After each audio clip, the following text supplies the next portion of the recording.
Rise and shine, it's a brand new day. Ken and Ken take the stage, ready to play. Weekdays at 10, the cars and the scene. Coffee in hand, they're living the dream. Question in the voice, got the whole town awake. Bringing fire to the mic, make no mistake. Shows in the corner, spitting out facts. Dropping truth bombs, ain't holding back. Ken and Ken in the morning, feel the heat. From 10 a.m. CST, can take a seat. Live and loud, that break in the mind. Ken and the bold. Light up your speakers, crank up the sound. They're talking about life upside down. Opinions exploding like a sonic blast. In the studio, they're built to last. With passion and grit, they engage and ignite. Every single week, their foes can't fight. From sports to politics, This is a Huddle Sports Network broadcast. You can find us on Roku TV, Amazon Fire TV, Facebook, and of course YouTube. Get all your NFL news here first. Good morning. Welcome to our edition of Ken and Ken in the Morning. Ken, how you doing this morning? Not too bad, but not too great. Joe, you'd almost say I'm kind of feeling like a tie. Wow. How about you, Joe? All right. Well, it's all right. Oh, and then we got a Broski Bear this morning. Good morning, Broski. How Morning, are you guys. doing on Victory Monday? I mean, it's just, it's the Raiders, but like it's one of those things. We're used to being the team getting their field goal blocked to try to win a game. So, to see it go the other way, it's a good feeling. And also, the Packers have issues, man. So that makes me feel good too. Packers have some big time issues. I'll say this for Joe. Joe, your team looked like the team we thought they'd look like at the beginning before the season started. Very competitive. Well, except for Geno Smith. That dude needs to be fired into the sun. So are you off the Geno train now? I'm on the we should make a call to Atlanta and try to get Kirk Cousins train. Oh, that bad. I mean, we have the cap space, and Geno at the end of this year, we could get rid of Geno, and if we could trade him, there's no dead cap. I mean, the only question at this point is not what we would get back in compensation. The question is, who else would we have to give up in order to get somebody to take Geno? If it's Geno and a practice squad guy, or Geno and I don't want to give up any of our good players, but I can't see any team taking Geno just straight, as is, even for a 7th round pick. So yeah, I got a feeling you guys probably have to throw somebody else in. Yeah, I got a feeling you guys are in the Giants territory with Russell Wilson, because holy shit, did Jackson Dart take control of that offense? Man, I told you Jackson Dart looked good, man. It makes you wonder, did the Giants cost themselves a couple more wins just by starting Russ as long as they did? At least one more win. But Well, speaking of issues, we have a stardom issue now. Luka was on national television yesterday. I don't know if you saw, but yes, Luka was on NFL Network yesterday. So now we're going to have a head too big for the screen. Luka's on NFL Network in Europe. That was actually kind of cool yesterday. Did you guys see that? No, I didn't. Yeah, Luka was on the broadcast yesterday. I mean, it's not like they interviewed Luka, but you could see it was Luka. No, that's awesome. Yeah, Luka was on the broadcast yesterday. That was pretty cool. That one of the guys watched the show or from the show gets to we see him at a game, but we saw Luka in Dublin yesterday. Of course, he's going to be in London this week for the White Queens. Yeah, Joe, I don't think anyone's taking Geno Smith in that contract right now. There's no one desperate enough for a quarterback. Well, first of all, you're actually qualifying Geno as a quarterback. Wow. That dude is absolute fucking dog water, bro. I'm sorry. He had his run in Seattle where he I wanted to believe in the dude, But here's the problem for me. It's not that he threw 3 picks, dude. Like that in itself, like he leads the league in interceptions. It's how he's throwing these interceptions, dude. It's like he refuses to take what the defense gives him. He's always looking for that fucking home run ball, and he's getting picked off. And it's like you got guys underneath that are wide fucking open. You got Brock Bowers there. You know, you forcing it to Jacoby Myers. And he threw 2 picks because he was forcing it to Jacoby Myers twice. Like but Joe, look at it this way: at least the first 2 picks didn't really hurt you because the Bears' offense. Yeah, because our defense played out of their fucking minds. Yeah. That's the only reason. It could have been 21 to nothing at the half, dude. Like, so of all the game records yesterday, Max Crosby just wrecked it yesterday early on, and then the Bears figured him out, and then okay, they were able to do a couple things right. But Max Crosby, I mean, think about that interception, right? So Caleb's second interception of the year. I can't even blame Caleb for that. Max just made a ridiculously good Max Crosby play, right? I mean, what what? How do you like?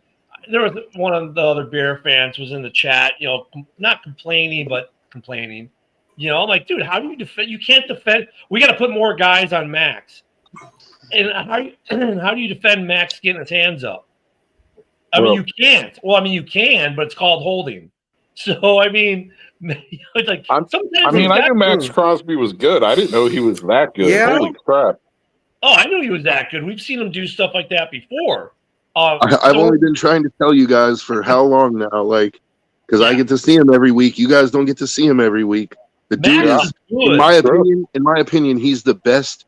He might be the best overall defensive player in the league, dude. Like, he's a run stopper. Myles Garrett is the best pass rusher, the best pure pass rusher.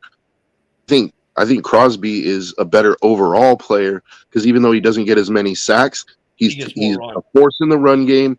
He consistently leads the league in tackles for loss. He's like 3rd in the league in quarterback pressures every year. Like all this is like top 5, not just one stat. Max wrecked the first half. He wrecked the first half. Of course, wait, Eric says he's not because you know who is. Yeah. How many sacks did he have yesterday? And wasn't it even really a sack because Dak was at the line of scrimmage. I will give credit, though, that did save the game-winning touchdown.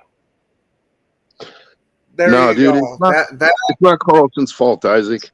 It's not Carlson's fault that kick got blocked. Like, even Pete Carroll in the post game press conference said it. Like, it's day one football. When you're kicking a field goal, you always block the guy on the edge. Nobody blocked the guy on the edge. Yep. That's just, and we have no room to talk about blocked field goals because that's what completely keeps the Cowboys game around too. No, and the Bears, look at the Bears played it perfectly as you're supposed to. Pushed everyone into the end so that the guy, your gunner, your edge rusher, whatever you want to call him, has a free shot. And they gave him that free shot, and he got a hand on it. And that was that. Max is an animal. Speaking of the Lions, oh my Lord. Now look at the Lions with the Browns yesterday. I think the Browns offense really, really needs help. I mean, their offense didn't do their defense any favors because Detroit had more short fields last week or yesterday than they did last week. That's on the offense. The defense did an admirable job to keep the Brownies in it as long as they did. And then when the wheels fell off, and the Lions just steamrolled the Browns. So I want to say this really quick because I wanted to open the show with this. Of course, I was sending out to Twitter. But in week 1, the Packers destroyed the Lions, who then destroyed the Bears, who then destroyed the Cowboys, who just tied the Packers, who lost to the Browns but got destroyed by the Lions. Welcome to the NFL. Yeah. This is shaping up where you don't know what's going on. Well, I got to give you major credit, Ken, for saying that the Browns need to replace Flacco. Because before I was like, oh, yeah, it's the receivers and all that. And granted, the receivers dropped some passes that were right to him. but holy shit, Flacco gave up 3 different gifts. It's like, and real quick, at the end of that little thing I started, and all because the Vikings fans are, hey, what about us? You guys are sitting there going, thanks NFL for making me stay in Europe for 2 weeks. That's your part in this. With Flacco, it's like I told you, man. Like you can see his mind whirling. He knows what he needs to do and what he wants to do. The body is like, yeah, dude. We're 10 years ago, maybe 10 years ago, yes. Today, sorry, man, I got nothing for you. You know, I mean, they should have kept James Winston. They should have kept Winston on that roster. Yep. They should have kept Winston on that roster. I don't know what they're going to do in Cleveland. They've got such a good defense that if they could just get an offense that didn't hamstring their defense as much as they did yesterday, they would be a good team. Oh, we got Woody on a Victory Monday. Morning, Woody. Morning Wood. Yes, I did have it about 2 hours ago. Well, thanks for letting us know. I'll give you whatever you guys want. So, hey, did you see the forced acts by Micah Parsons as predicted by the Packer fans yesterday? By Yeah. the Packers fans, I didn't know they collectively picked that as a whole. Yeah. Well, no, the guys in the Packers show, Ken. I'm just giving him a hard time. Well, you know what, though? Micah Parsons did save that game He did. for the Green Bay Packers. Yeah. And don't forget, there were multiple egregious holds against him that weren't even called. Right. I mean, Sure. I had you should have seen the Packers fans messaged me this morning. I didn't even message them. And, you know, they said about the intentional grounding. I'm like, dude, yeah, you know, they're humans too. They mess the fuck up. But it should have never came down to that. So that's what I said to them. Then they'd be quiet. There you go, Woody. That's my issue with it. Is yes, there were a bunch of blatantly missed calls, like we had Stevie Wonder at referee, but that doesn't change the fact that game should not have been close. We let them back in and gave them momentum with that block kick that they returned for 2. Oh, yeah. And That turned the whole offensive game. line- Yeah, if you listen to what the head coach said, he said that completely flipped the momentum of it. Oh, yeah. You could see it. You could physically see how that, you could just see the body language. And because the Cowboys are like, all right, here we go. Repeat what happened in Chicago. And then they get that extra point blocked for the 2 points. And all of a sudden the whole body language changed. The Packers, I mean, really, it's like they got punched in the face and didn't know what to do. I mean, That offensive line sucks. It was last night was the shootout I think people thought was going to happen the week before. It happened last night. And really to Green Bay, to give them a little bit of credit, because I mean, after we heard all week how they were going to destroy the Cowboys in Dallas again, because it's Green Bay, it's Green Bay South, and Micah was going to go off and revenge game, blah blah blah. Well, Kenny Clark said, "Hey, don't forget about me," because he wrecked some plays too for the Cowboys. He had some nice run stops yesterday, but that game became the shootout. And look at it was yesterday. The NFL did well for football ratings because you want to talk about exciting games. And I gotta say this for Eric or poor Eric, who had is going to have his head explode. Jackson Dart comes in yesterday, and all of a sudden the Giants win. Right? I told you. I mean, the Minnesota Pittsburgh game in Ireland was actually a good game.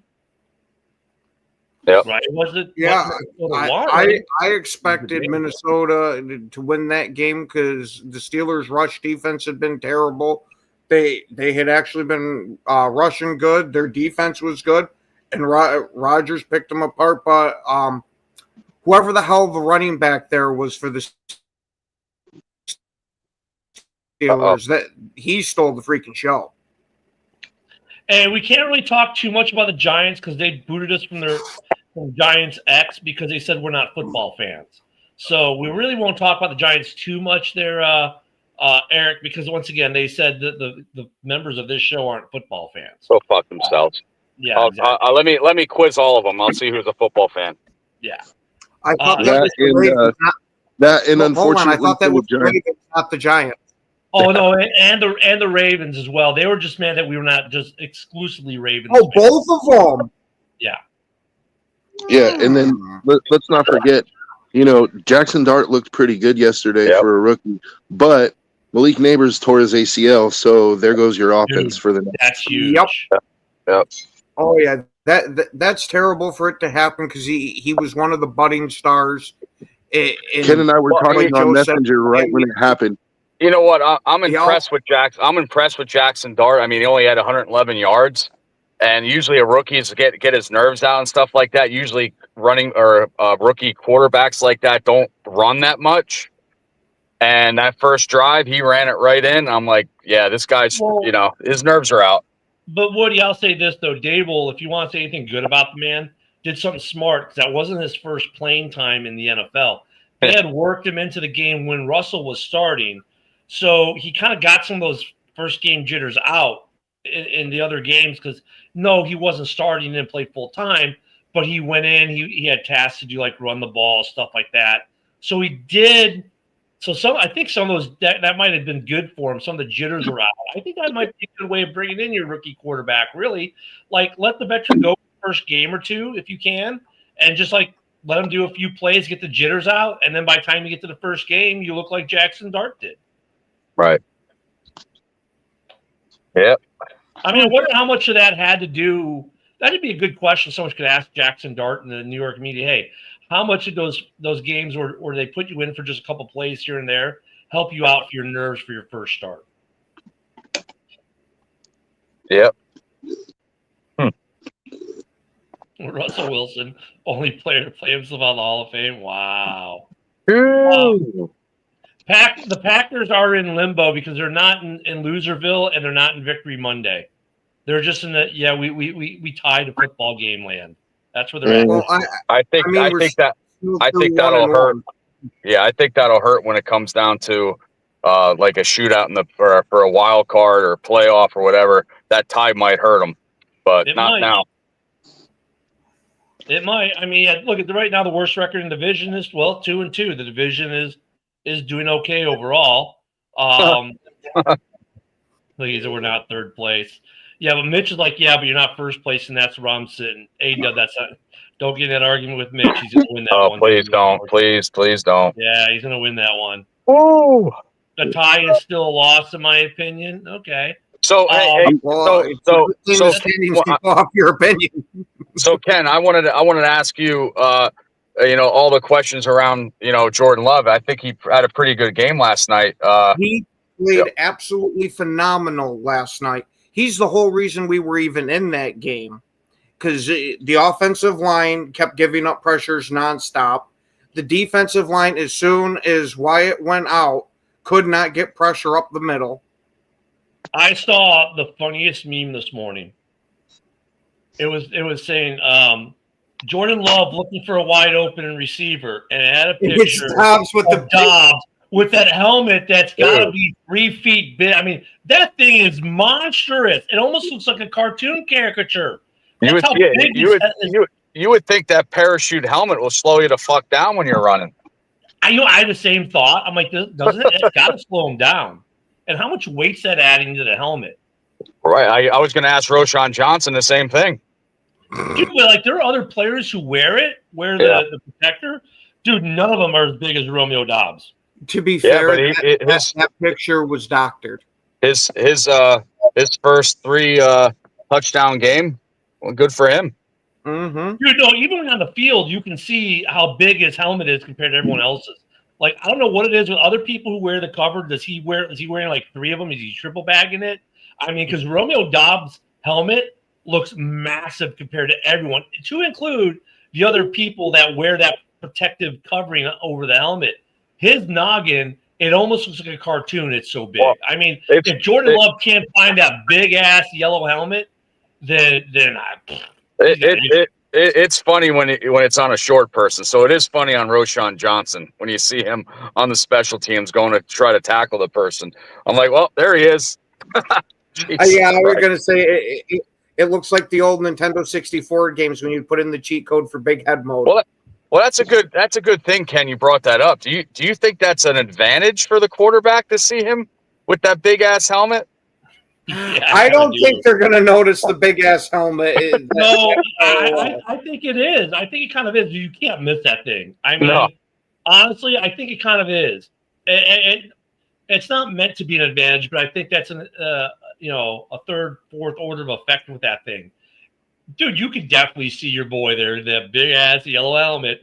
Damn. Dude, you can't miss Dobbs' big ass noggin around that. Like if you were like looking at the stadium from an eagle eye view, you'd see a bunch of dots and this big gold dot moving because it's bigger than everything else. I mean, that thing is huge. So the other question I have for Ken too, that last drive to get the Cowboys, on top there before they went into overtime and stuff like that.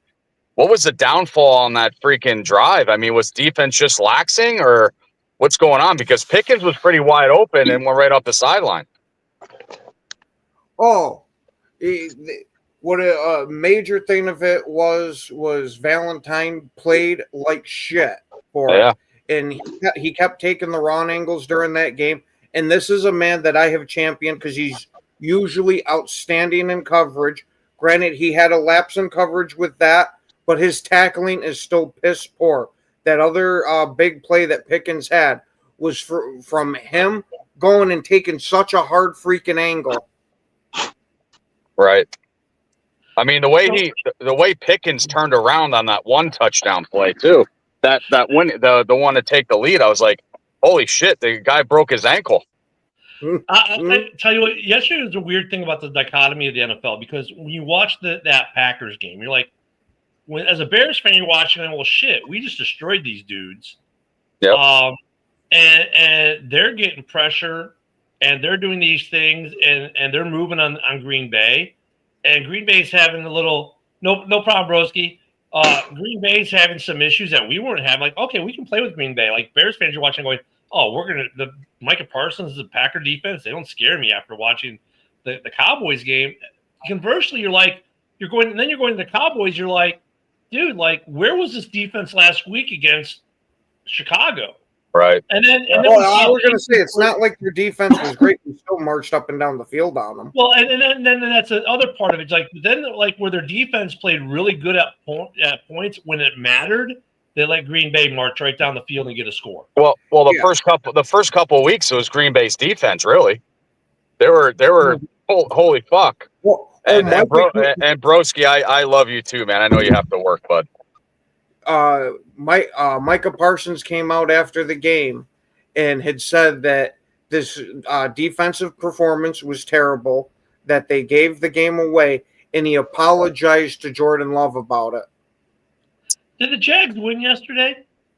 Yes, they did. I called that upset. 26-21.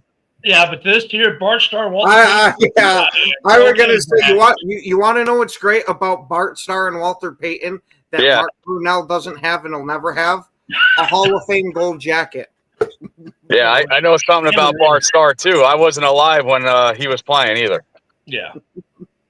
There were some good games. What about that Eagles? I wasn't alive when Walter Payton was playing either. The Eagles. I know it's going to make Packer fans a little mad. It's going to make Packer fans a little mad, but like you got to feel, even though you got out of there with a tie, you got to feel like that's a loss. Like, dude, even if we won that game in overtime, I still would have felt like it was a loss. And what would have happened if CD was playing at full strength? What would have happened if we would have actually had Zach Tom in there and not missing multiple guys on the line? And that's the thing with the Bears defense. So we were missing Spider-Man. We thought was going to play. We heard he was going to play. Then he didn't play. And then we were missing Grady Jarrett. And then we were missing. We had two rookies on the offensive line yesterday. Both tackles were rookies. When was the last time an NFL team had a rookie the whole second half? You had a rookie right tackle and a rookie left tackle. And you know what's funny? They held the Raiders defense more in check with the rookies yesterday. Well, I don't want to get in that fucking game because let me tell you, it's pretty fucking sad that they Raiders almost had two fucking running backs over 100 yards. That's fucking sad. Well, yeah, we knew that was going to be asked if they didn't. Not two of them, maybe one. Not two. That's something the Bears got to work on is the run defense. Holy shit! Watching Coach Wansott last night, he was saying, "Well, look, the Raiders had such a bad running defense. They were, maybe when they were designing the defense, they were, trying to curb the pass. Well, you did that, but unfortunately, you let them, run as whatever they wanted to run on the field. The Bears got to fix that. They got to fix that. They definitely do. Another good game yesterday, though, was the Bucs and the Eagles. I don't know if you guys watched that. Here we fucking go. I mean, dude, Baker trying to do Baker things. They made it a game. At first, for a while, there was like, oh, this game's gonna be a blowout, and then the Bucs came back. The Bucs are that team like you can't put them away. Well, yeah, they're coming. Their first 3 games, they won in the fourth quarter. Yeah, like they just keep coming, and my God, they almost pulled it out yesterday. Baker got had that bad throw trying to force it, but geez, like. Who the Bucs get next week? It's gonna be watching the Bucs is becoming fun. Well, you know what though, Bucky Irvin is one hell of a fucking running back. Yep. Yeah, they got a team down there in Tampa. So you got 2 undefeateds right now. Oh, and how about Haas is going to be on Friday. I wish Haas was on today because how about his fucking Saints yesterday? There was a large portion of that game. You're going, holy crap! Are the Saints going to pull off the biggest upset in the league? Mm-hmm. Yeah. If he didn't drop that touchdown in the end zone there, the Saints lead, and that's a different game. It was after that is when Buffalo broke their backs. Man, and that was so, look at that replay. That was so close. Like, okay, yeah, he didn't. They're like, oh, his arm, but he had it on his leg, and then the ball really touched the ground or was on his leg. It was so hard to see. Mm-hmm. But what's up, Yinzer? Yeah, jackwagon. That game. Ooh, now for fantasy to help me out because all of a sudden after that play, Josh Allen came alive, and Josh Allen did Josh Allen things, and you're like, okay, but there are some like good if I was Buffalo's coach, man, I'd be like, yo, Allen, I know you're one tough son of a bitch, but get the fuck down because he had that one run yesterday. I thought he had like 5 Saints on his back, and he just got up and he was fucking red and pumped up. If I was coach, I'd be like, get down. He's like a Jay Cutler running wise. He's one tough son of a bitch too. Yeah, I don't think the Ravens make the playoffs at this point. Yeah, their defense is, Baltimore was known for their defense and stuff like that, but Lamar's, I don't know, man. He's not the right this year. I have no idea. Huh. But yeah, that Bears game, I know they pulled out a win on a blocked field goal, but there's a lot of questions about this team. I mean, Rome Odunze didn't even get his first target till the fucking second half. So Rome Odunze, that you bring him up, Woody, first Bear since Walter Payton back in the 80s to score a touchdown in each of the first 4 games. Right. He's the only player in the NFL who's done that this year. Rome still finds a way. And that was a beautiful pass to Rome, by the way. Ooh. That was a very Lamar might not be quitting. He might be hurt. Anyways, we gotta see what's up with that. But Rome looked good. Kmet, unusual for Kmet to have those 2 false starts. I don't think that was unusual. But then again, Max Crosby is unusual. Oh, he's a sick freak, man. I mean, Max Crosby. Then they started double teaming him, and I was like, they couldn't get holes for Swift. I mean, they got some issues, man. I mean, got to get that running game going. And how about the Pats? Absolutely destroying Carolina. And after Carolina was feeling so good about their big win the week before, they go into Foxborough and just get destroyed. Boy, did I call that Atlanta upset. I'd have to say the Packers and Vikings are probably feeling how the Lions felt week 1. The Lions, hey, I'm telling you, I didn't say – I said that the Lions aren't going to score 30 on the Cleveland. Mm-hmm.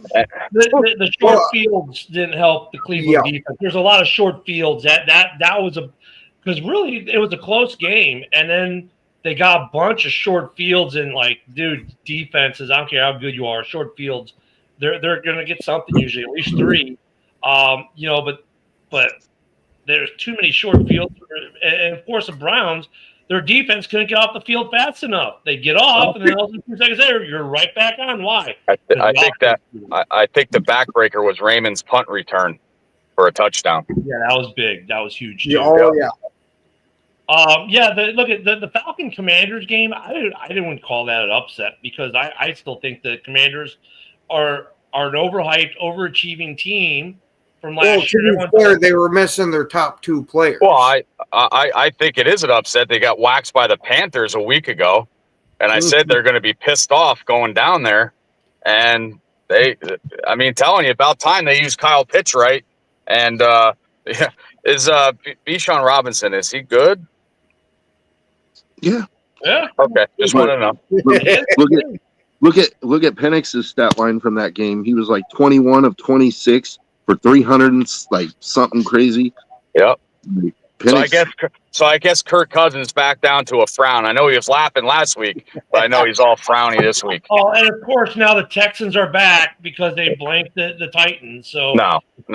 And I you know what, Ken? I was on Red Zone after the show yesterday, and I was like, you know what? Ken's, the Texans are, they suck, blah, blah, blah. And when it was 26-0, I was like, you know what? I wonder what Ken's thinking right now because he was talking about the Titans. I get that one wrong because here I am calling them trash, and then they go out. I call because I still think they're overrated. Hey, don't worry, Ken, because this Ken had it wrong too. Because I seriously expected the Texans to lose, and their offensive line was absolute freaking shit. I don't remember what Tennessee Titan player it was, but he was there at C.J. Stroud almost before the ball was. I seen that. Yeah. It was the nose tackle. Yeah, I've seen that.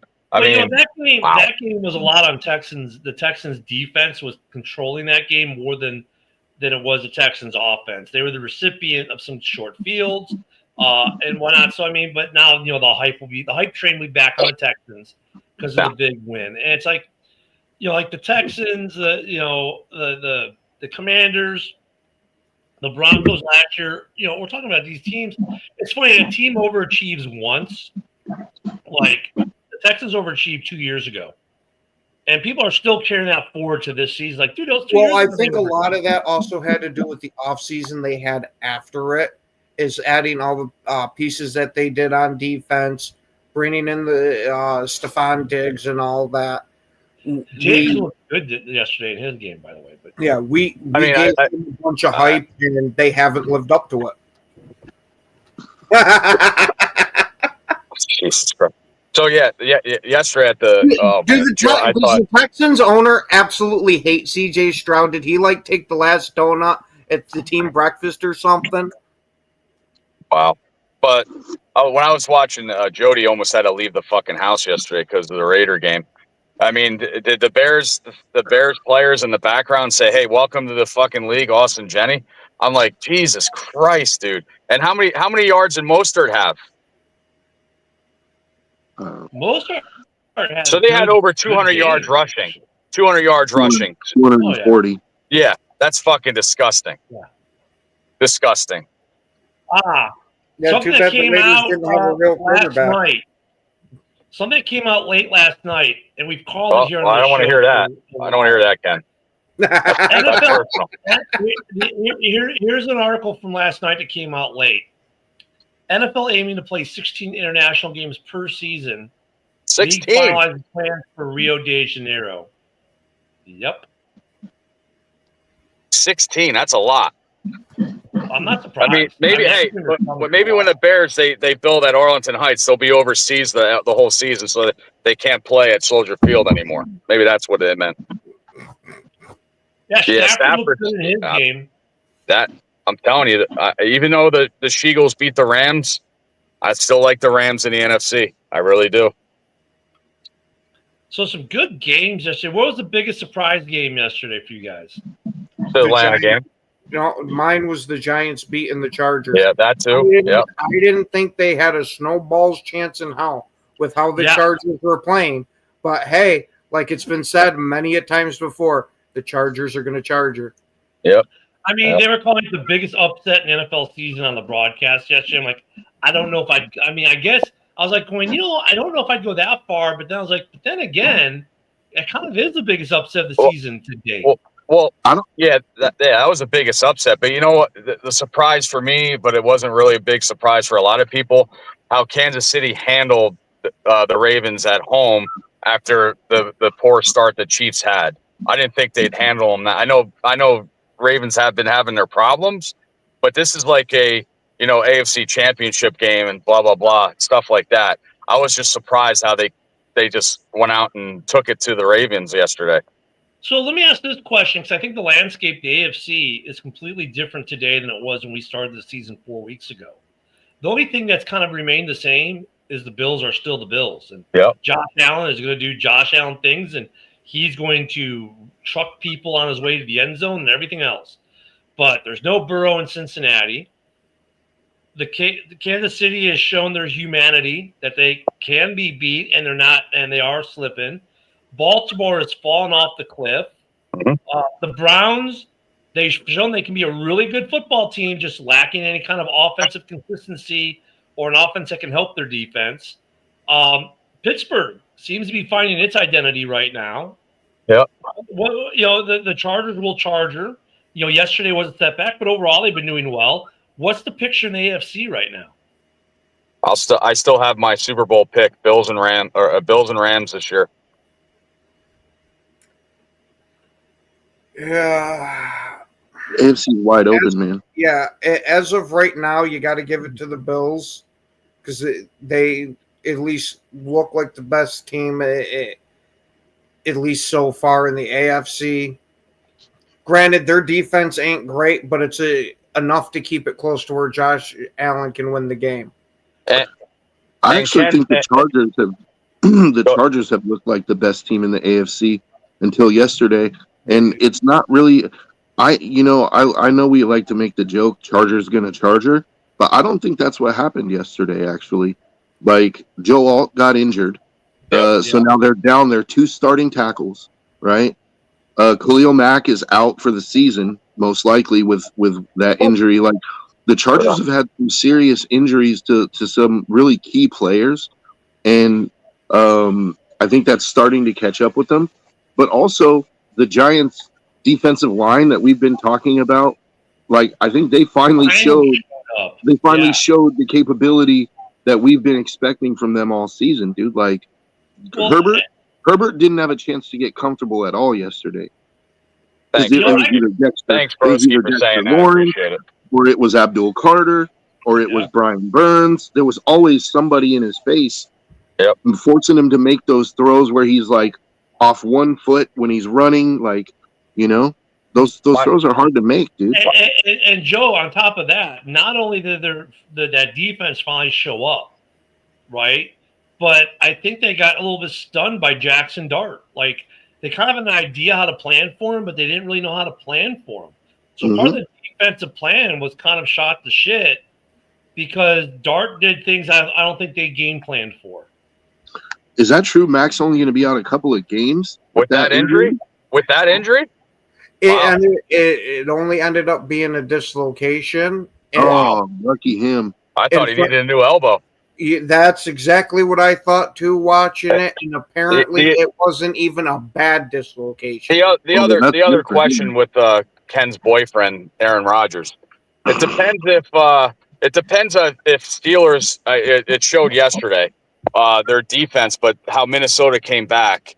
If Pittsburgh's defense can sew up their issues and stuff, Pittsburgh will be there at the end of the year. Yeah. NFC's a little tougher. NFC's a little tougher, right? I mean, the Lions are being the Lions. And like I said, coming into this week games, I think the Lions are the best team in the NFL right now. They kind of showed it this week. I think the Eagles are the best. So we got the Lions and the Eagles are both really good. They're so I'm not saying that I would put the Eagles in that discussion too. The Lions, the Eagles kind of preempted me there, which is fine. But after the Lions and Eagles, the NFC's kind of wide open too. Yeah, if we don't get this offensive line shit figured out, almost every game is going to be a dogfight. We got to get Zach Tom back, most importantly, and then hopefully Banks can actually show up for the left guard, because I wouldn't mind Sean Ryan getting replaced at right guard. I mean, you got the Lions. Actually, let me add that. The Lions, the Eagles, and the Rams. I'm going to put the Rams in that mix, too. And then after that, it's a little more Quagmire-ish. I don't know if I'd put the Rams there just because of them losing to the Seahawks. Here we go. Like that. Seahawks are a pretty good team, though. They're close. They're close. They're, what, 3-1 now? They're close. I mean, the Eagles are not a bad team, and they're really good on the road. But, I mean – the thing about the Eagles is that, like, I picked them to lose this week because I figured the way that they've been winning, they gotta, that you can't sustain that of winning at the last minute every week, but they're still doing it. Like, so to me, the Eagles, they may not be the best team, but they're the most dangerous team because they're finding ways to win each week that, they should have lost a couple of games already. Yeah, they had another block punt for a touchdown yesterday. They're doing what Kansas City has done for years, finding ways to win close games. And they beat a team that's been finding ways to win close games. I get where you're at, Joe, too. I mean, as long as they can continue to find ways, though, they're going to be in the conversation. And the thing is, like, look, they're undefeated for a reason. The Rams lost. God, what a play that was. But I think the top three right now would still be the Rams. I'd have it being the Rams, the Eagles, and the Lions. The rest of it's getting kind of interesting because really, like I said, you had the Packers who destroyed the Lions, who destroyed the Bears, who destroyed the Cowboys, who tied the Packers, who lost to the Browns, who got destroyed by the Lions, while the Vikings are going thanks for back-to-back international games. That's the league. It's so chaotic because you can't go, well, they beat this guy. Well, no, the guy you destroyed got destroyed by your opponent, by your other opponent. It's one of those seasons. So, wow, JB. Honestly, I would throw the Bucks in there. I don't think you can talk about the best teams in the NFC without throwing the Bucks in there. No, they only lost to the Eagles and just barely at that.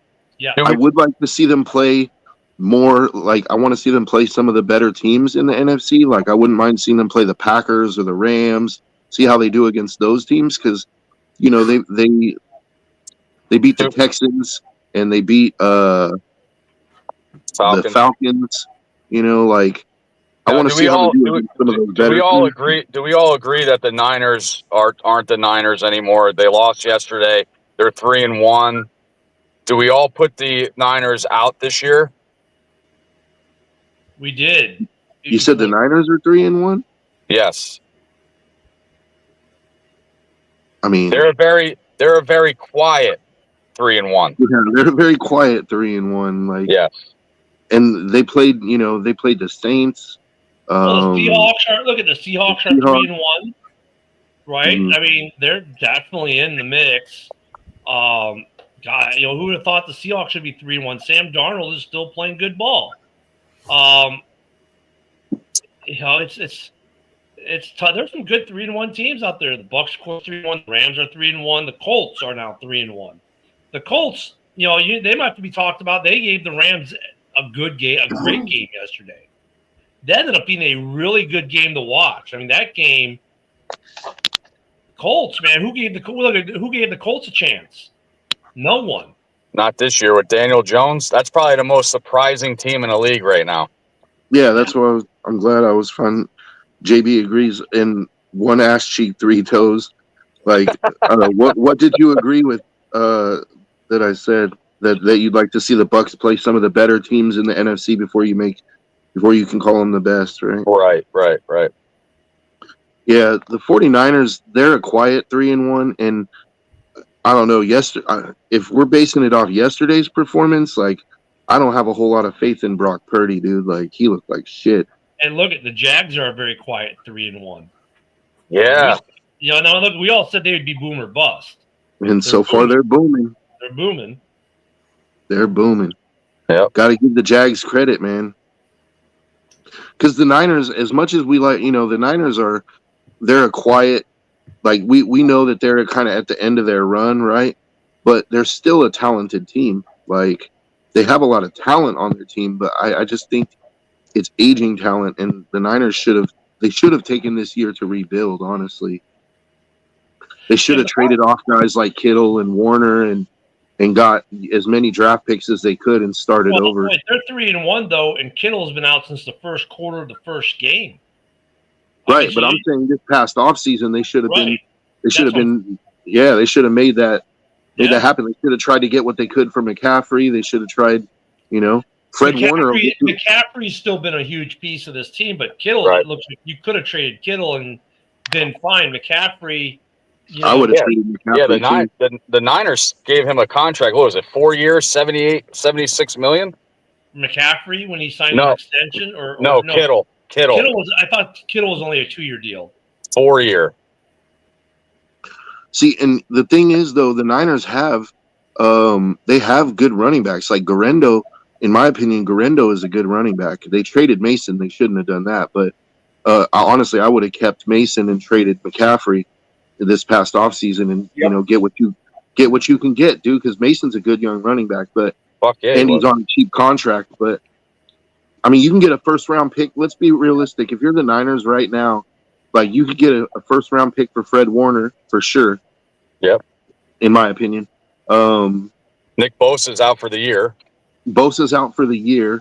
And I think he's the only guy you hang on to, if I'm being honest. Like, as far as – because you have guys like Pearsall, you have young players. Because there are Bears fans already wanting to trade guys off for D-line and whatnot. And, there was a discussion in one of the Bears chats yesterday about trading Cole Kmet for a D-line.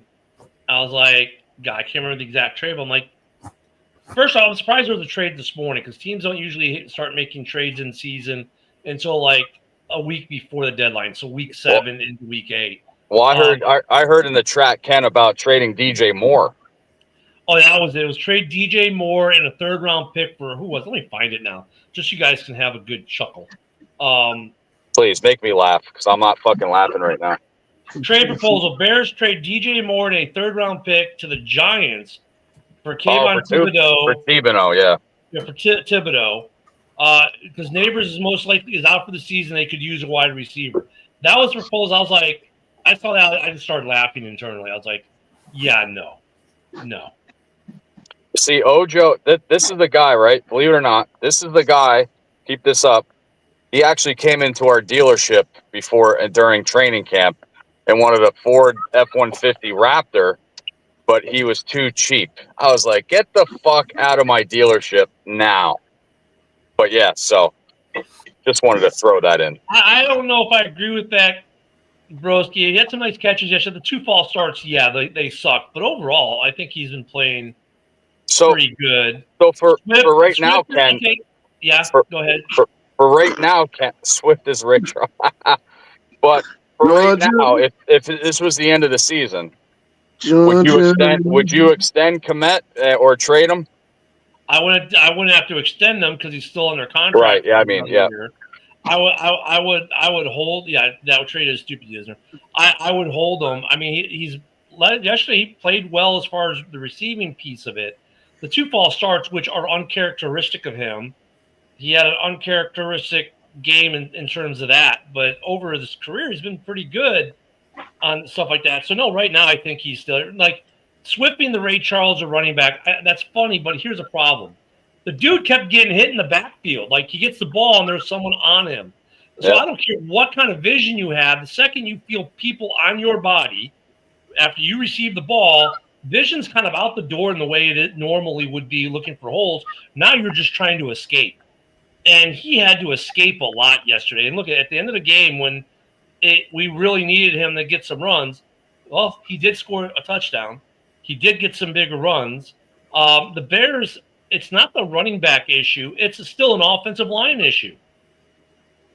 It's still an offensive line issue because even Manon guy, his first couple carries, he hit in the back and dropped early. I mean, look, you can't let your running back have to face contact in the backfield every time he gets the ball. Genty. You rank Komet with Greg Olson? Well, I have to disagree with that. And JB, to answer your question, I don't think there's really anything we can do with our Temu quarterback. Like, just ride this season out and let him lead the league in interceptions. And honestly, at this point, dude, I say shut it down. But, you know, we don't really need to tank because Gino's going to get us there anyway. So I'm thinking I want that kid from Oregon. What's his name? Andre. Oh, can we talk about Oregon on Saturday, please? Hold on, Broski. You can create all the holes you want, but if you're getting hit in the backfield, the holes don't matter. Oh, he's getting hit in the backfield. I want that quarterback from Oregon is who I want. We're going to talk draft. Can I have a minute and talk about that Oregon Penn State game Saturday? Oh my fucking God! I told you start playing these good teams and not playing community colleges and high schools and beauty schools. This is what happens. All right, anyway. So hey, the Packers get a bye week, so maybe they can get healthy on the offensive line. The Bears are on the bye week this week. Maybe we can get some defense. I mean, I think this defense looks different after the bye because we get Edwards back, we get Spidey back, and Jared's back. So I think that'll be the first time this whole year we'll have the intended starting lineup pretty much back minus JJ. JB's on after us. He's getting ready for his show. That's why I made this quick transition as well. The Bears are going to be looking to get healthy. The Packers are looking to get healthy. And here's the funny thing, Ken. We both sat here when the schedule came out and said, man, I hate this early bye. Now I did that too. Storm, but let me tell you, I am so grateful the bye week is now. Yep. Ken, me and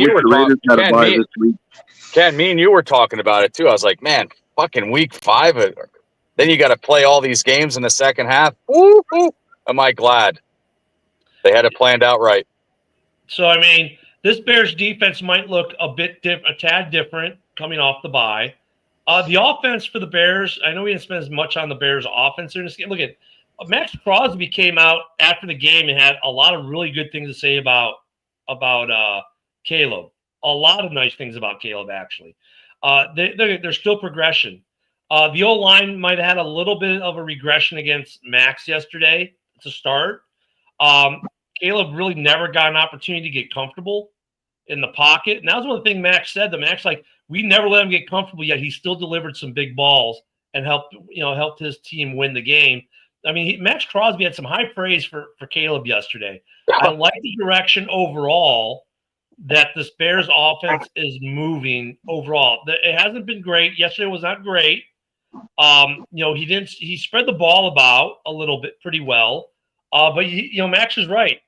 They did a good job on the Bears O-line to keep Caleb not comfortable. Well, you think about Max. I think about conference too, right? What now? You did see Caleb's press conference too, right? Yeah, Caleb specifically said that Max Crosby is the best defensive player he's ever played against in his career. I mean, look what Max Crosby does. I mean, if he can't hit the quarterback and he's passing, his eyes are on the quarterback's eyes. If it's going his way, his hands are up. And 3 blocked passes for him yesterday. Fuck, dude, and 1 interception. That was his and a forced fumble. Yep, forced fumble. And really, if you're a quarterback, that's an interception you can't defend against or just don't throw the ball. I mean, that's not a bad on Caleb. It's just Max made a phenomenal play. So, I mean, Caleb is doing, look, for the Bears offense, it wasn't a great game.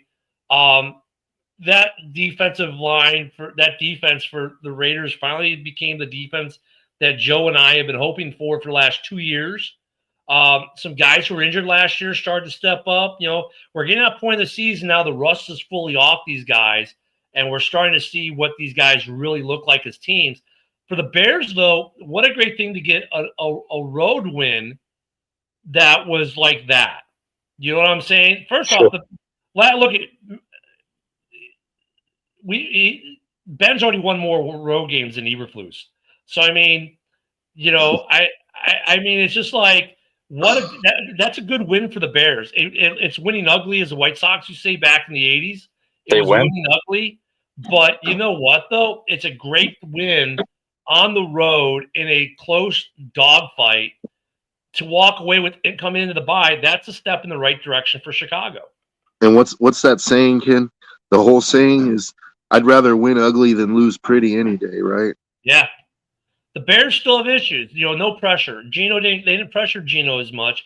They got some pressure. Don't get me wrong. They got pressure, but they didn't get pressure, like getting the sack, getting on them. They made them hurry some throws. Well, and I just want to say that to me is the biggest indictment on Geno Smith.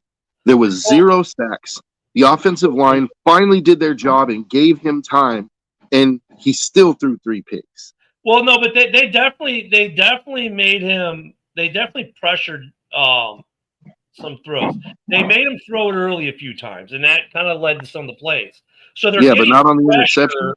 But they're not. They're forcing quarterbacks to move the ball early, but they're not getting home. That's the problem. That's what Bears fans want. Is they want sacks. They don't want them just stop making the guy throw the ball early. They want sacks. I get it. And look at Dio, however you want to say his name. He's been pretty well. I'll tell you what. For me, it's not like, oh my God, Dio wasn't worth the $8 million, which is cheap for an edge guy.